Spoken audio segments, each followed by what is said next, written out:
Once upon a time, in a land far to the east called Korea, there was a story that explained how the world, people, and even a whole nation began. Just like Western countries have the story of Genesis, Koreans have their own ancient creation myth, called the Legend of Dangun. This story is not only a fairy tale but is also written in old books from the Goryeo dynasty, such as the Samgeusa, which was compiled in the 13th century. For Koreans, the Dangun myth is as important and meaningful as Genesis is for many people in the West. Let me tell you the story.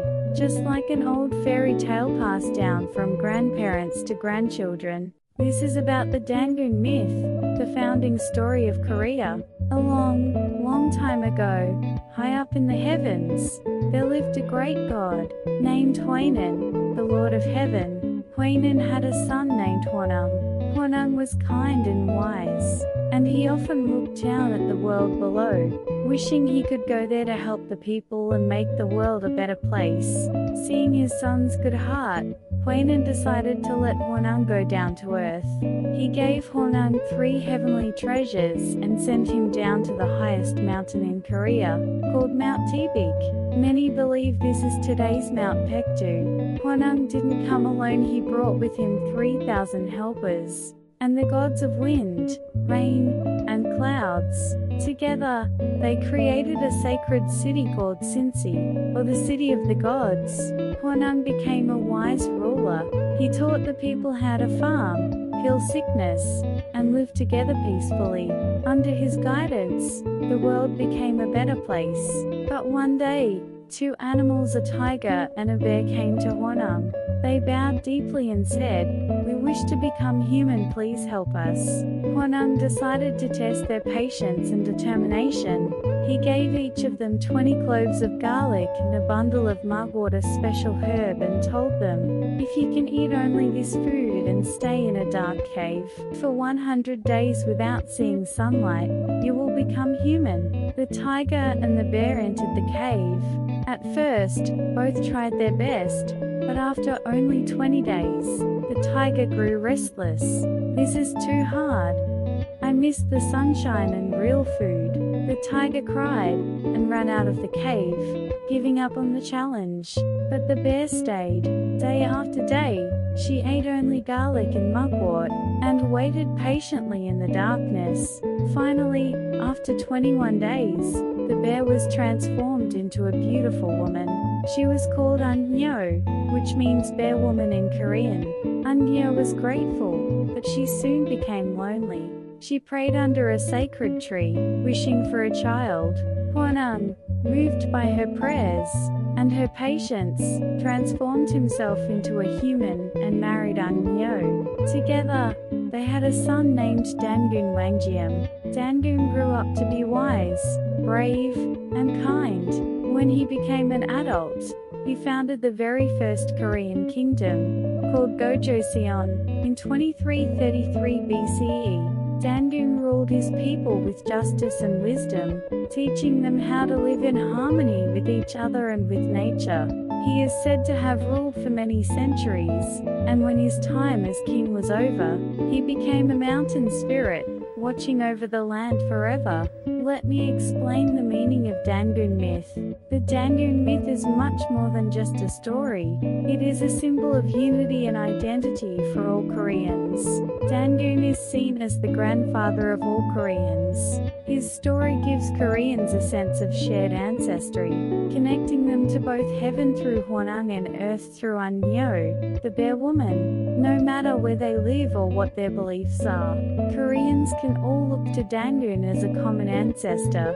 This story brings people together, reminding them they are part of one big family.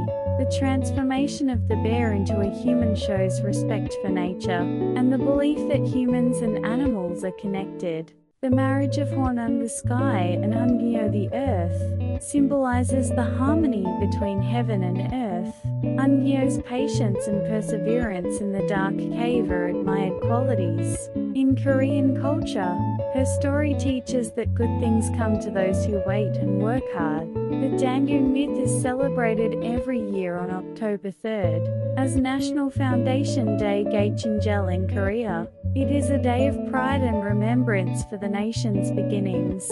Korean embassies and consulates abroad also hold a reception to celebrate National Foundation Day on October 3rd. The story of Dangun appears in Korean literature, art, and even modern media.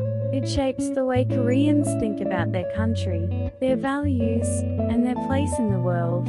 Creation and foundation myths from around the world, including the Western Genesis and Korea's Dangun myth, share some similarities as well as differences. Both types of myths seek to explain the origins of the world, humanity, and their own people. In Genesis, a single, all-powerful God creates the world and the first humans, Adam and Eve, establishing the foundation for all humankind. Similarly, the Dangun myth explains the origin of the Korean people and the founding of their first kingdom, Joseon, through the descent of a heavenly being, Kwanang, and the transformation of a bear into a woman, who together become the ancestors of Koreans. A key similarity is that both stories involve divine intervention. In Genesis, God directly shapes the world and people, while in the Dangun myth, heavenly beings descend to earth to guide and create a new civilization. Both myths also emphasize the importance of moral values and the establishment of order in society. However, there are important differences. Genesis focuses on the creation of the entire world and all of humanity, with a single omnipotent creator. The Dangun myth, in contrast, centers on the foundation of a specific nation and people, with multiple divine figures and a strong connection to nature and animals, such as the bear and tiger. While Genesis often highlights the separation between God and humans, the Dangun myth features a union between a divine being and a transformed animal, symbolizing harmony between heaven, earth, and living creatures. Additionally, the Dangun myth reflects unique Korean cultural values, such as endurance, unity, and harmony with nature, and has shaped Korean identity and traditions for centuries. In contrast, Genesis has influenced Western concepts of law, morality, and the relationship between humans and the divine. Thanks for watching. Please subscribe, like, and set notifications.